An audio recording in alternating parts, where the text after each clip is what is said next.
If you wouldn't mind checking the levels, Cooper. Of course, of course.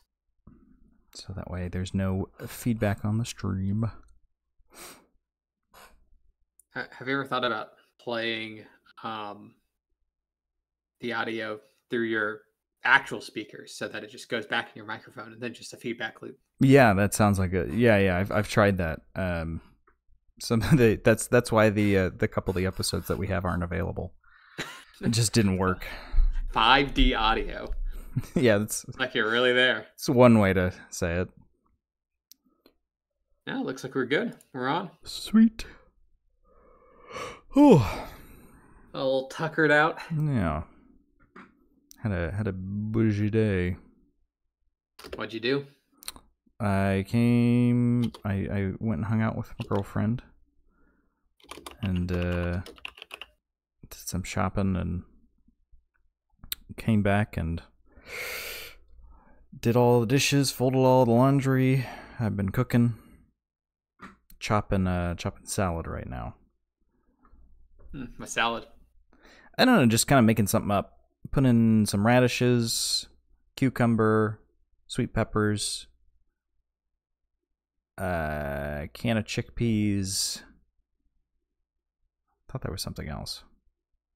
Ooh, put some feta in. That's good with chickpeas. With a little bit of spinach. I don't know. I've been having a lot of feta recently. Like, no, you're feta'd out. Yeah, I mean, you say that, but like of the last month and a half, I'm pretty sure over a half of my meals have contained feta. So I'm like, I'm okay. Okay. Well, then a little bit of pickled red onion is also good. Oh, red onion. Thank you. I do have to cut that up too. If you quick pickle it, choice. I don't know if I'm going to take the time to do that though. I guess you're curious. Because and then raw red onion works too. Yeah, it just takes a little bit of the bite out. Yeah, I like the bite. It's gonna have enough other stuff in it to not be too bad. It depends if you finally chop the red onion. If you got like the rings where it's just like you get just a bite full of nothing but red onion. I am not getting just the rings of red onion. That's a bit much. Wow, I just ate an onion. That was it. Yep, just took a bite out of it like an apple. Well, that sounds nice. What about you? What have you been up to? I was just over at a friend's house for a little bit, playing some Smash. I did some cooking. I made some strawberries and cream. Didn't realize you were British. Oh, thank you. Somewhere in my ancestry, I'm sure. It tasted pretty good. I'm gonna have to tweak the. I'll send you a picture of it. So I made a strawberry syrup. I thought, oh, you know what? I'll make it a little bit chunkier. You know, I like some strawberry chunks. And I'll add in some diced mint. You know. You lost me there. Yeah, it's actually pretty good. I mean, the mint leaves don't have that much minty flavor to it. But it turns out whenever you have chunky strawberry syrup and mint, it just looks like a restaurant salsa. I just sent you a picture, but it tastes great. This. But visually, it kind of detracted from the appealness of it. So. Yeah, it looks like you got some strawberries on some restaurant salsa. I'm like, I can't post this. This is just for eating today. That would be a good trick, though. Oh boy, man, I love me some cream strawberries and restaurant grade straw salsa. Gets me all my food groups. Mm-hmm. You're not good though. Tasted good.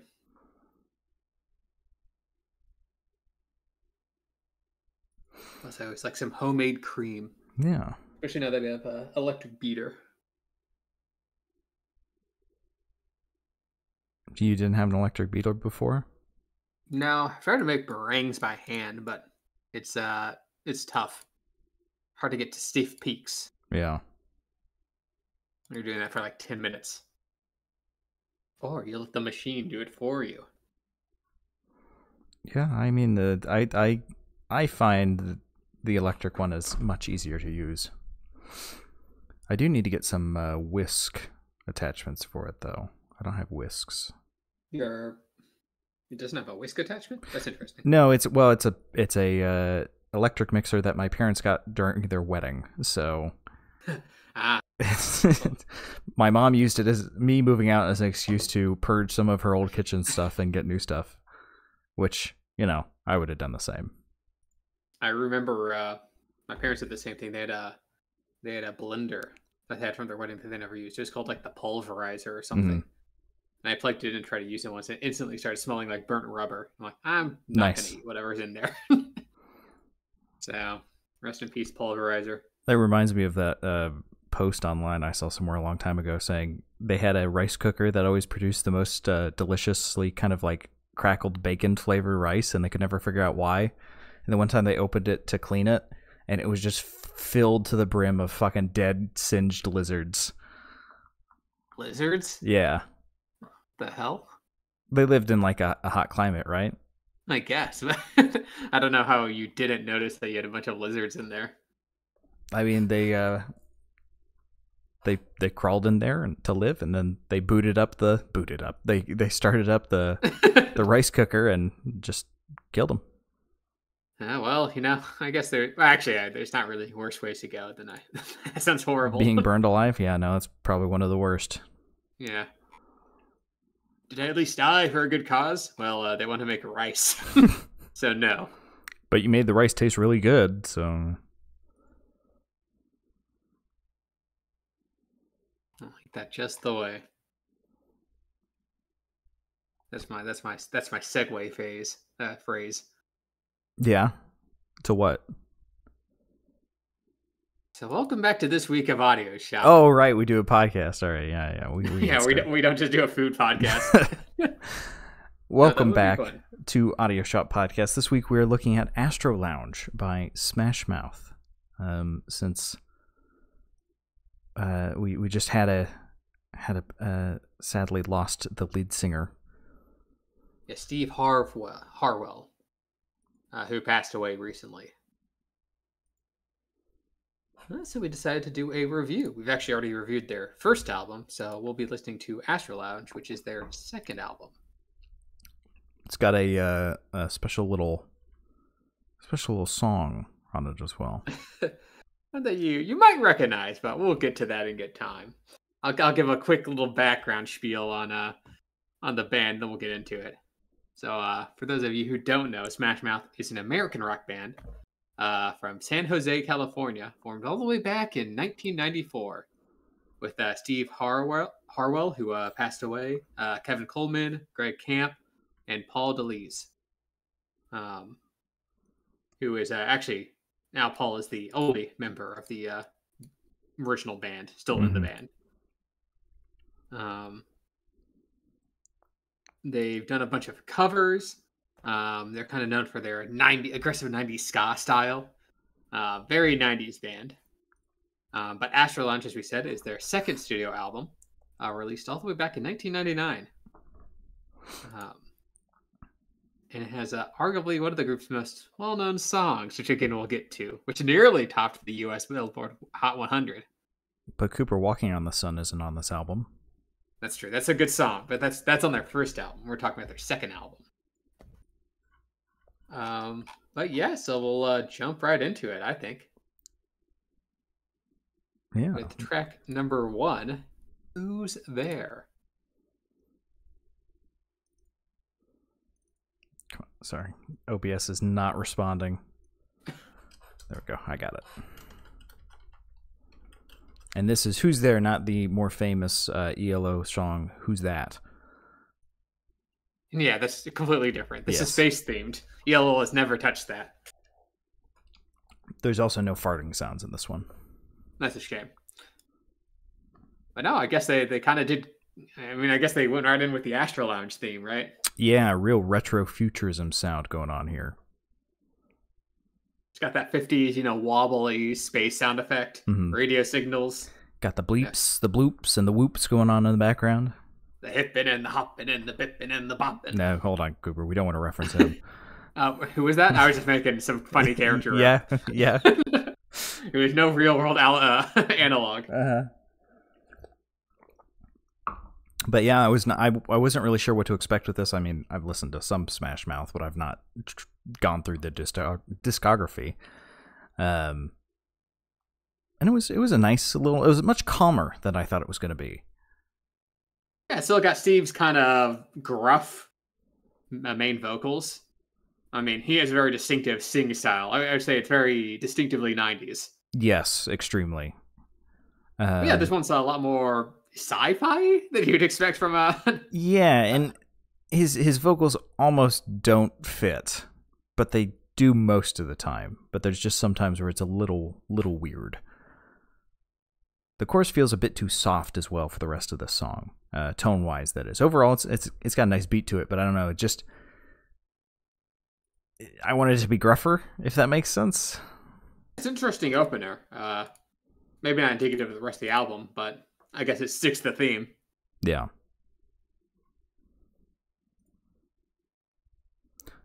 That's all I had for the first one, I'll be honest. Yeah, no. The tracks are pretty short. I mean, what are we? We got 15 tracks on a 15-minute album. They're all... Yeah, 2 to 3 minutes. Yeah. A couple of 4s in there, but not much. So it's actually, we were reviewing some pretty long track albums recently, so this was a little more bite-sized. Yeah, next week we can do some Pink Floyd. 2 songs for a 15-minute album. 2 songs, hour and a half. But we'll move on to track number 2 then. Yeah, track number 2, Diggin' Your Scene, which gets a little more ska on it. It is not the most ska song. Not the most ska, but more ska. It started hard, I thought, and then the vocals came in, and I was like, oh, it's not that kind of song. What kind of song? I don't know. I figured it would be harder, less impressive. I mean, it's a little more low key. The song isn't super in your face, which, I mean, it's ska, so yeah, you kind of expect that. But it's clearly having fun with it. I mean, at the 2:15 mark, there's like some text to speech. Yeah, with Stephen Hawking's voice. Yeah, the Steve Hawking voice. Stephen. Not Steve Hawking. Stephen Hawking. We were pretty close friends. Okay, so. I see. Now, I also like the lyrics on the song. Big, I can fix her energy. Like she owns a gun and that gets me going. It's like, oh, Steve. Yeah. We got some nice little synth going off in the right ear around the 25-second mark that comes out in and out as time goes on. And then there's the synth solo around 105, which is great as well. And the whole thing has a very surfer rock vibe to it with the drums. Aggressive drum backing, but I guess kind of some of the beat vibes kind of inherent to the ska. Mm-hmm. It certainly kind of has a bit of more of a stank on it than maybe a Beats album would. Yeah, I think I'm just describing ska again. I definitely got more on most of the songs. I got more Beach Boys than ska. I'll be honest. Interesting. Yeah, I wouldn't say Beach Boys were doing this song, but no. But I'm just saying some of the elements. It's like I said. This album makes it incredibly clear that they're from California. It just sounds very surfer rock to me. Maybe a little bit. How about we move on to the next song then? Track number 3, I Just Want to See. Which one does get a little more mellow. This is a good one if you want to spell out something on a playlist to send to your loved ones. That's specific. Maybe not anyone's you're related to by blood, but but this one starts much calmer. It's a acoustic sound, and it's also much more positive lyrically as well. Yeah, definitely. I mean, a little more mellow. The vocals have a little bit of a filter on it. I like the 110 point, which was kind of nice. It also has a little bit of keyboard trumpet. Yeah. And then around the 115 mark, we get some vibraphone, which makes its first appearance of many on this album. which is quite nice. It's actually it's a nice instrument. I'm not sure if you agree, Sam. Oh, I love vibraphone. I am a big fan of any instrument that is not guitar, bass, or keyboard. You can have more instruments than just those three. You don't need anything more than those three. I mean, a lot of people would agree with you. Yeah, no, but I mean, this song's a little more simple. But I do like that synthy trumpet. Yes. Yeah, the whole thing's fun. I just think the last chorus repeat was a bit too soon from the previous chorus repeat. A little bit more space in there would have helped. It just felt a little loopy. But then they end with that great synth solo, so I'll take it. You'll allow it. I'll allow it. They played to my likes. How about then we go to track number 4 then? Hoist. And for a second I had to check. I thought I was listening to Smash Mouth, not the Gorillaz. Okay. Honestly though, yeah, am I wrong? I see what you mean. On the spacey opener with the vocal filter. Sorry. Give Steve a British accent and suddenly. Yeah, I mean the the filtering there and his delivery is very 2D reminiscent. And this predated Gorillaz by a year. So, who inspired who? I mean, you maybe, I don't know. This might add this to my corkboard conspiracy of Smash Mouth being the cradle of all modern music. the crack and the simulation in which we live.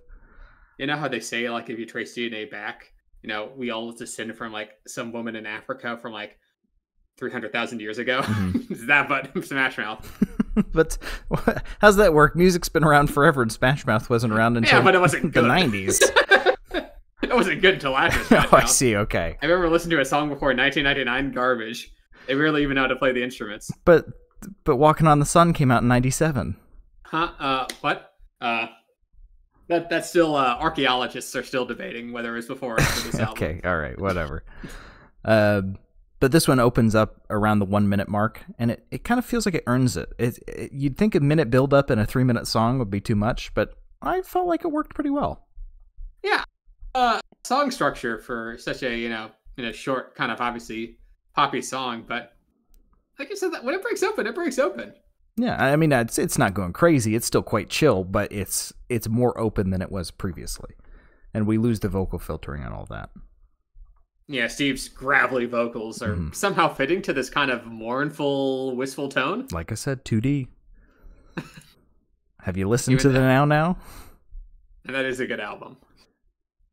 And I definitely have never equated the Now with Smash Mouth. Yeah. Ever in my life, but here we are. I mean, Jack Black's in one of the songs. There's got to be a tie there. Jack Black feels like he's tied to Smash Mouth somehow. Or they play together. They've done something. They've done something. But I will say the ending for this track leaves a little bit to be desired. It kind of just fades away to nothing without a satisfying resolution. Yeah, not the strongest ending. I do like the little phone ringy sound effects. But it just kind of goes. Maybe it ends a little bit, but maybe that's part of the feeling of the song. Yeah. Wasting away. Well, it just kind of leaves you in a little bit of a contemplative mood. Really leaves you in a headspace where nothing could possibly change the mood. Yeah. Bless you. I managed to mute on stream, so thankfully they didn't hear that. Jump into track 5 if you're ready, Coop. It's track number 5, All Star. We've done it, boys. This is it. It's the Smash Mouth song. Yeah, honestly, it just feels out of place listening to it in album. Yeah, honestly, going from Waste to All Star is like this emotional whiplash. Because the first 3 songs or the first 4 songs rather, are pretty chill. And even the songs after are chill, but then this one just has way too much energy for where it is. This one just slaps you in the face. Yeah, part of that is, of course, because it's fucking All Star, but Yeah, no, it's it's hard to say something. The song's basically but just like very, it's very set in the 90s to 2000s, right? Yes. Where anyone had to listen to this song. It's that catchy guitar riffs, that ska, the vocals and lyrics, iconic. Mm-hmm. It's got that alternating guitars in the ears, the only acceptable use of non-mono sound. Take note, Beatles and Beach Boys. Obviously not like too complex of a song, kind of a, that more beachy ska sound on the verses and then a little more hard rock on the chorus. Got that iconic kind of bubbly guitar sound to it as well. Yeah. So it's just a all-around strong, catchy pop song. Yep. A science here. And then it was in Shrek. And then Shrek made it a meme. And then everyone just associates Smash Mouth with Shrek. Yeah. And to think that the Puss in Boots movie that everyone loves originated from this right here. I still need to watch that. I heard it's actually really good.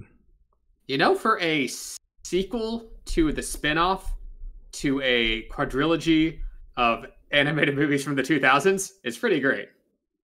It looks like one of the stronger movies, honestly. I mean, nothing can top Shrek the Third. Okay, that's actually the worst one. But I would argue Shrek the Fourth is the worst one. No. Shrek Forever After is actually Shrek Forever After. No, I don't like that one. Oh, the whole thing's non-canon. It doesn't happen. It happens for Shrek. He learns a lesson. I bet he forgets about it. He forgot about that one time he was into an alternative dimension where his wife died. Well, because it all happened. Exist. It all happened. So right there's the scene at his kid's birthday, right, where he yells, and then the movie ends in that spot too. Yeah. But he remembers it. No one else does. It's like that. It's like the one in Futurama where they help the guy from the future win the election against Nixon, but then he wins, so then he doesn't get sent back in time to win the election against Nixon, and so they all forget what they were doing.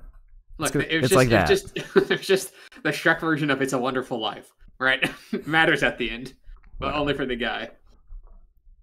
Anyway, I still say Shrek the Third not as bad as everyone makes it out to be. It's still pretty bad. Shrek 4 is better than what people say it is. I'm going to disagree on that one. In Shrek the Third, you get to watch Prince Charming die. That's pretty good. That is pretty funny. But in Shrek the Third, he is a funny little Rumpelstiltskin man running around. I don't like that character. Here, we'll watch the worst two Shrek movies back to back God, and then decide which one's better. Can we just watch through all of Ice Age instead? I would say, on average, much worse than Shrek. I've actually only ever seen the first two. I've not seen it. Well, no, I saw the third one. I forgot how bad the second one was because of how much we joke about the bowl filling up. Shrek has arguably 3 good movies. Well, probably more now with Puss in Boots. No, that's true, if you count those. Yeah, the style is probably the best part. Anyway, we're talking about music, right? I think Smash Mouth. Yeah, so funny Shrek song. I think that's the message there. That's the review. Anyway, jump into track 6 if you're ready. Shrek 6? Yes. I'm sure they're making more. Oh, yeah, 100%. Track 6, Satellite, which brings the energy back down again. Yes, it's almost as if Smash Mouth, All Star was just, see, they're so interchangeable, was just wedged into that track 5 spot. But this is much more laid back, kind of more in line with the first 4. And it's got some lovely gyro in there. I did not say that right. Gyro? There we go. What do you say? What is that? It's that South American, Latin American block instrument that's open on the end that you rub a stick on. Oh, yeah. I had to look up how to say that. Some picking guitar. Yeah, it's got almost like a Spanish influence on it. Yes, especially around the 145 mark, you got that Spanish guitar solo. Ooh, very classy.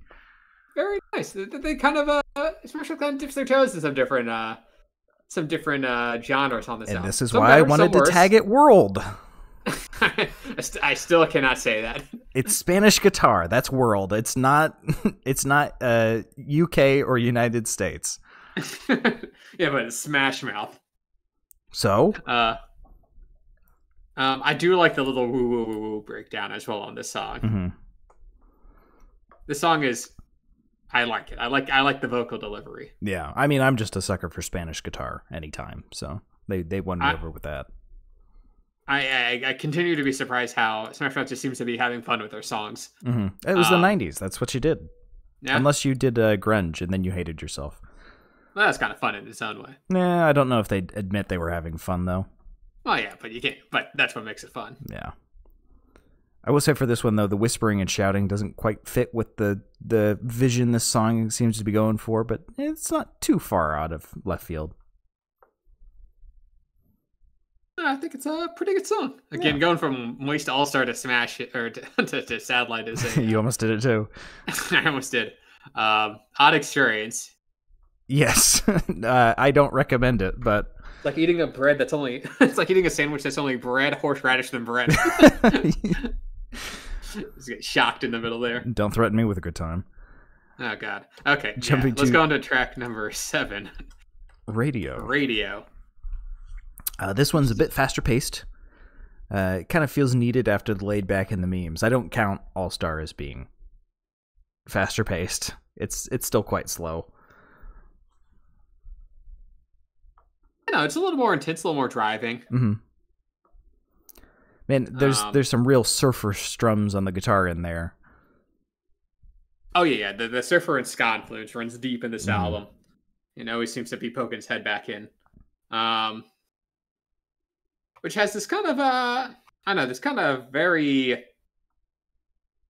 short guitar backing track. Mm-hmm. And the keyboard as well is very, very repeating. I didn't notice that too much. I was more focused on the breathy synth and the glockenspiel in the chorus that works. And that was nice. It comes back with kind of a more nasally electronic synth as well. But I'm a fan of the beat. I didn't notice it repeating all that much. I will say the ending's like way too bright for the song. Yeah. I think it's like really like kind of go lucky with the glockenspiel and the soaring guitars. Yeah. Kind of an odd way to end the song. Their endings on some of these songs are a little weird. But jumping to track 8, if you're ready, Coop. Track 8, Stoned. And again, it's Gorillaz in the vocals. You can't tell me it doesn't sound like it. You're saying David Albarn was we have to do this. That's my British impression. Yeah, just like every other impression. Just JFK. That was JFK. You're right. That was closer to JFK than British. We need to do an alt rock album. Yeah. Okay. JFK. I mean, he was from New England. They're from England, right? Same difference. You're grasping at straws here, buddy. But whatever that buzzy instrument we've got around the 150 mark is horrible. But of course, I love it. Your predilection for annoying music has not gone away. Nope. Instrument might be a bit of a strong word for that, but it's a very farty synth breakdown thing. See, farty I associate with bass. This is just kind of somebody unplugged a plug from the wall most of the way, and it's arcing. Yeah, I'm not sure how to. It's like electricity. Yeah. It's not bad. It's just very goofy. Yeah. And this one, I know I complain about the repetition of the chorus quite a bit on songs, but this one it works. I liked the repetition on this. Yeah, it's a pretty fun song overall. I would have preferred a hard cut at the end, but it's okay. It's fine.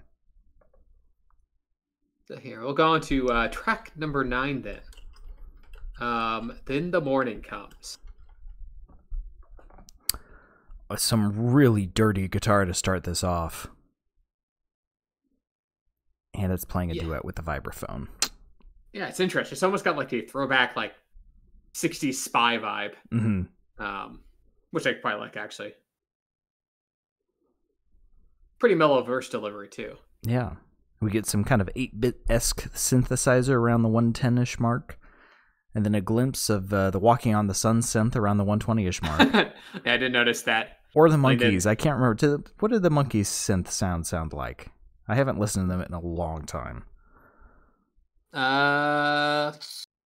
Which song? I don't know. I just every band has their thing, right? Because Steely Dan's got that guitar that you can instantly tell. Oh yeah, this is a Steely Dan song. That's true. Steely Dan does have that. Some monkeys go to Smash Mouth to gorillas. What's who am I thinking of? Oh shit, I had it and lost it. Breakfast in America. What, Supertramp? Supertramp. They've got the keyboard. The keyboard they use in every song. That's fair. Genesis has Phil Collins. But the song just kind of become a little more bright on the chorus. Mm-hmm. But I do like that chorus. Definitely has that ska feel to it, though. Well, Cooper, you say that, but no song is more ska than track 10 if you're ready to move on. Oh, goodness. Track 10, Roadman. I'd say it goes full of reggae here. Again, why I wanted to say world. But I'm not, what's the verdict on imitating a Jamaican accent while singing? I vote maybe not doing that. I vote bad. It was 1999, but I mean, even if we don't judge it from the aspect of like offensiveness, I've just never liked it. Right? Yeah. For me, it's like tack is like, okay, you can sing with a certain delivery, but like if you're like imitating like someone, it just feels weird. Yeah, I agree. Not sure why he had to do a reggae accent. He also doesn't do it very well. No, 100% not. But we get a trumpet solo around the 125 mark, which makes this one absolutely ska. That's true. The trumpet break is quintessential ska. Yes.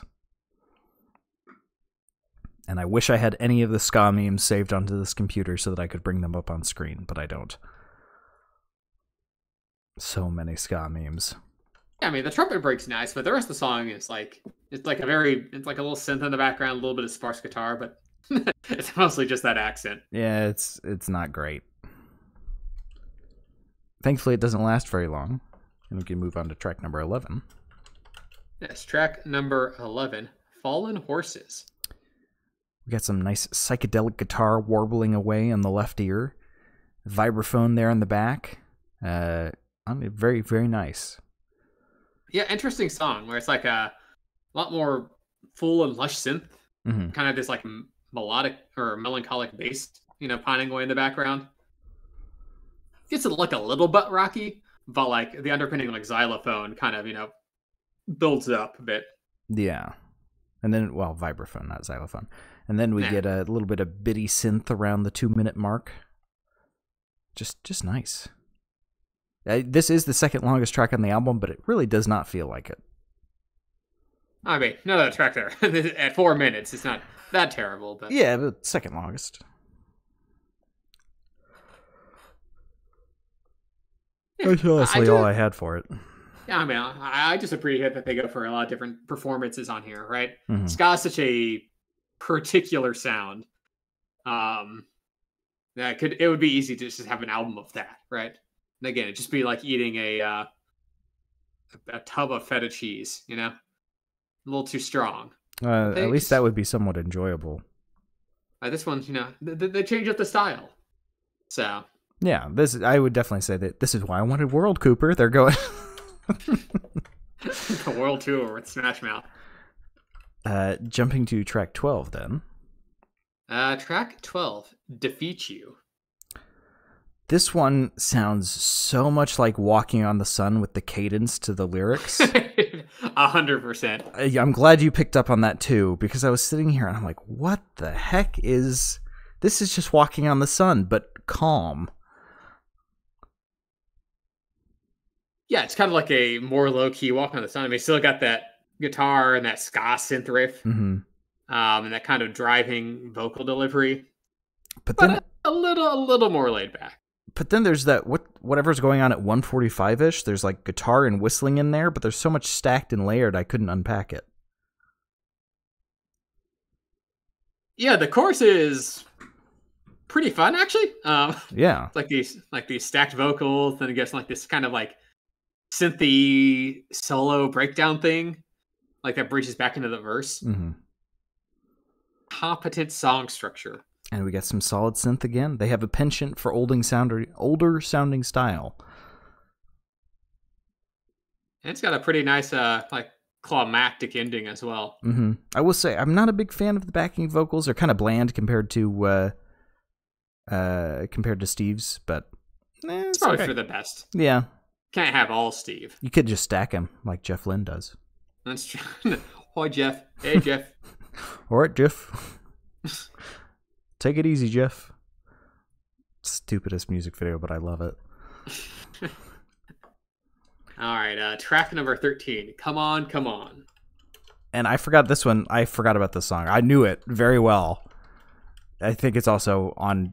I'm pretty sure it's one of the credit songs for Shrek. No, you're thinking of "I'm a Believer." But also, fun fact that I have had shoved into my brain at the result of Jonah, thank you, is that this was in an episode of Kim Possible. Yes, there it is. Along with the animated versions of the whole band.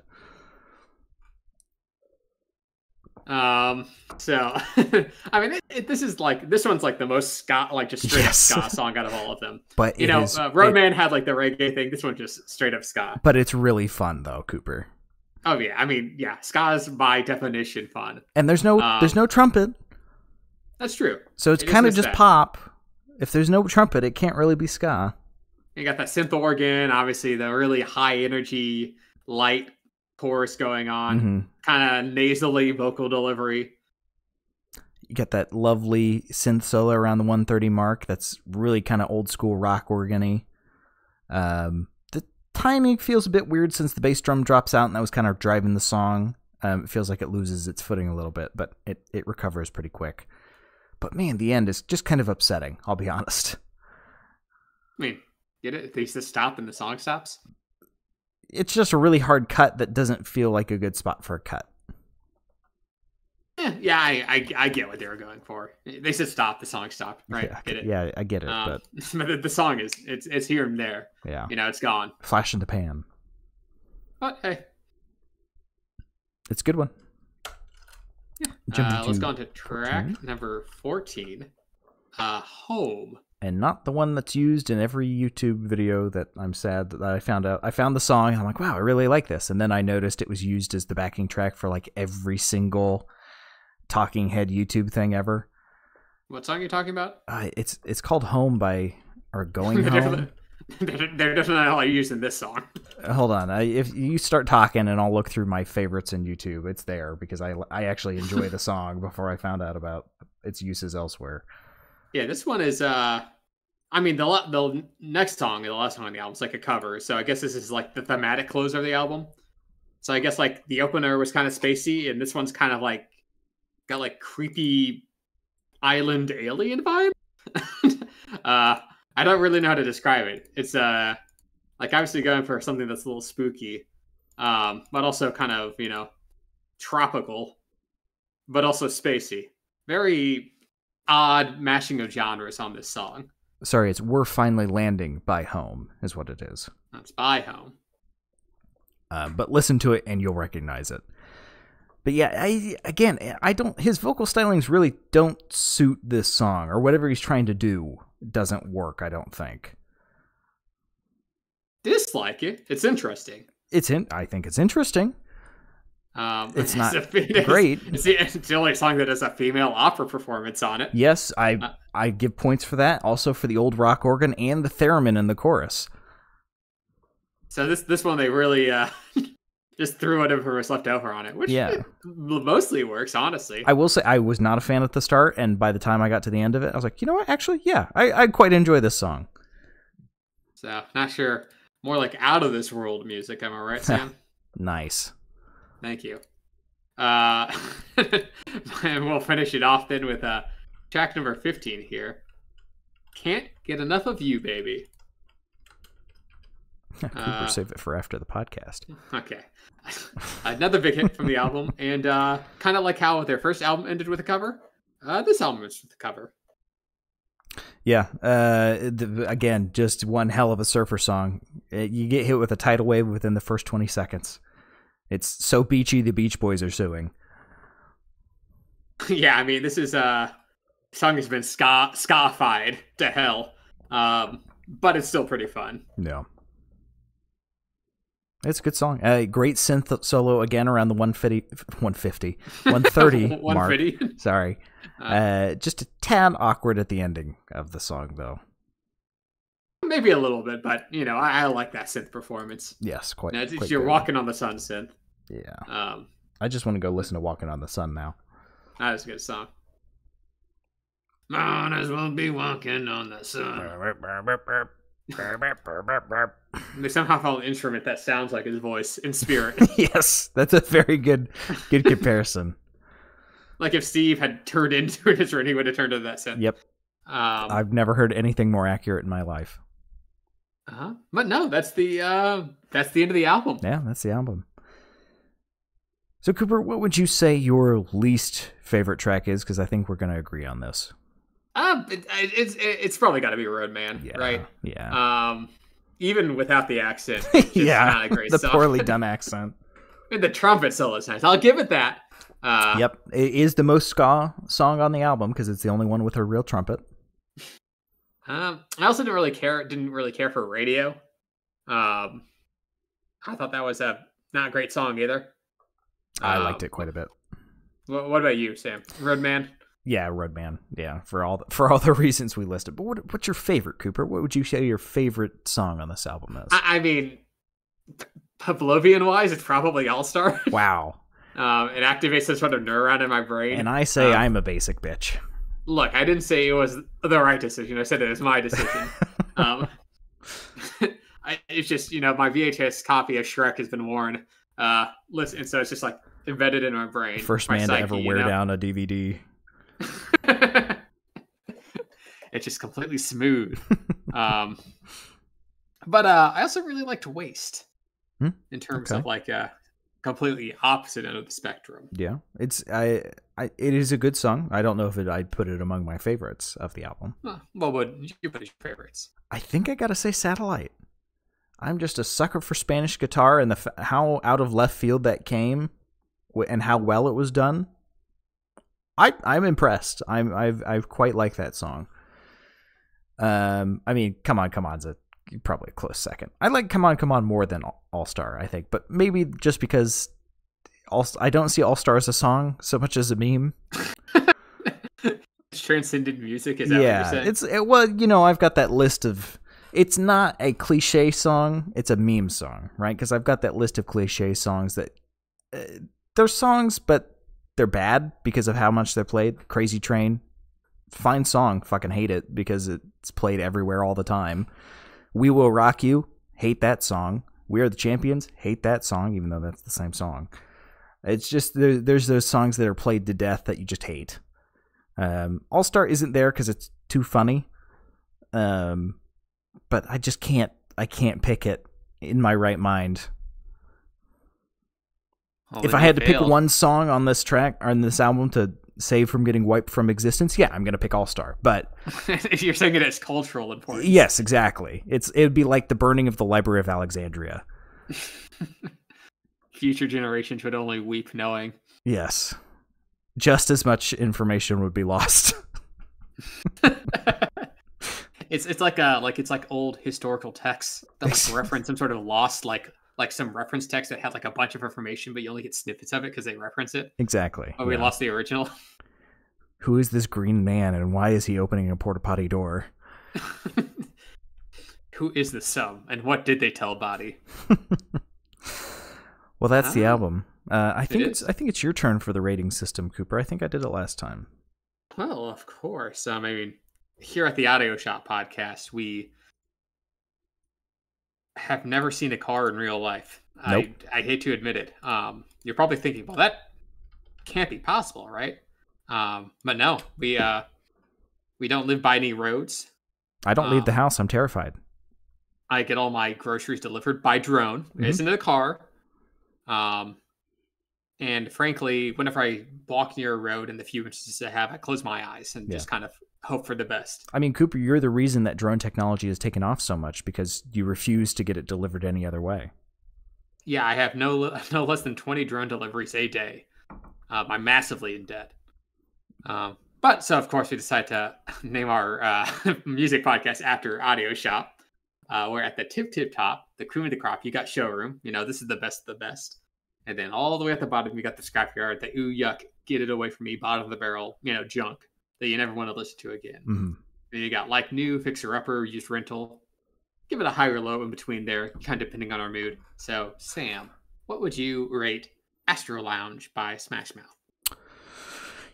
I think I'm going to have to give it a high fixer-upper.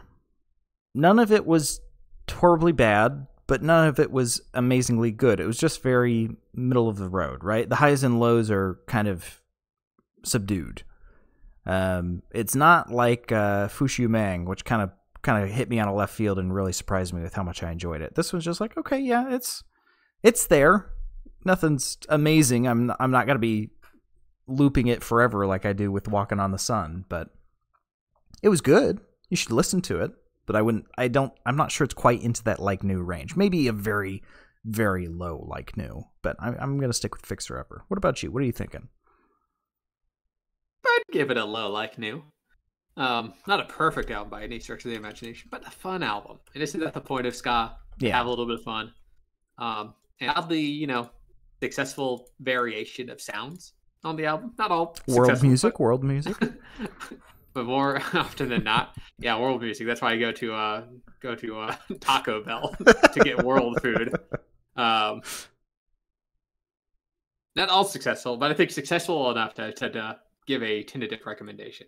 Yeah, like you said, I don't like it as much as their first album, but I think it's still a fun listen and has some good bops on it. I agree. So that's the album for this week. We're going to roll on over to the spare tire now, which is just whatever else we've been listening for the past 2 weeks now at this point, since we had to cancel last week. My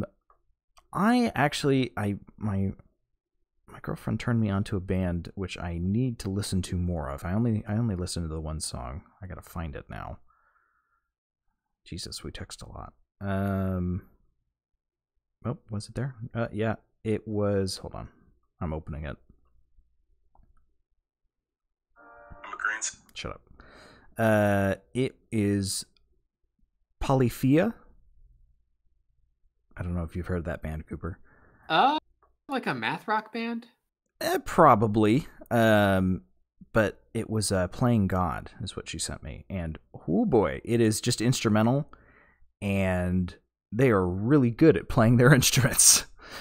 Math rock probably fits it the best, but I need to go through and listen to some more of their stuff because I was quizzing because she had done the dive after finding them, and I was like, this isn't one of those cases where this is the one song that sounds like this and then every other song is different. Is it? She's like, no, like over 75% of the songs sound like them. Like, okay, cool, yeah, I'll listen to them then. I've listened to their album New Levels, New Devils. Of course you have. Yeah, I remember enjoying them. Very, maybe stereotypically math rock, but that's not something I've ever really listened to all that much, though. For me, you kind of have to be in a pretty particular mood for it, but I think they performed it pretty well. Yeah. And then just kind of going all over the shop, listening through the Tron Legacy soundtrack again while I was trying to focus at work. Classic. Been doing my Hot Girl Summer playlist to run, which is Van Halen and Megan Echo and Mystery Skulls. That's really about it. I've not been listening to too much music when I've had to. When I've been listening to music at work, it's been focus music, not new stuff. Almost getting to the point of breaking out the Over the Garden Wall soundtrack. It is that time of year. Yep, just about there. I listened to it the one day it was below 60, and now it's back up to 80. So I've stopped listening to it because it feels blasphemous. But yeah, I need to be listening to more. I've burned through almost all my podcast, so I'm probably going to be back on the music here soon. What about you, Coop? What have you been listening to? Not too much. It's myself, honestly. Um, I listened to Ultra Panic by Lando. That was a friend's recommendation. I quite enjoyed that. I also listened to some jazz, some freeform jazz. I've become the SpongeBob meme.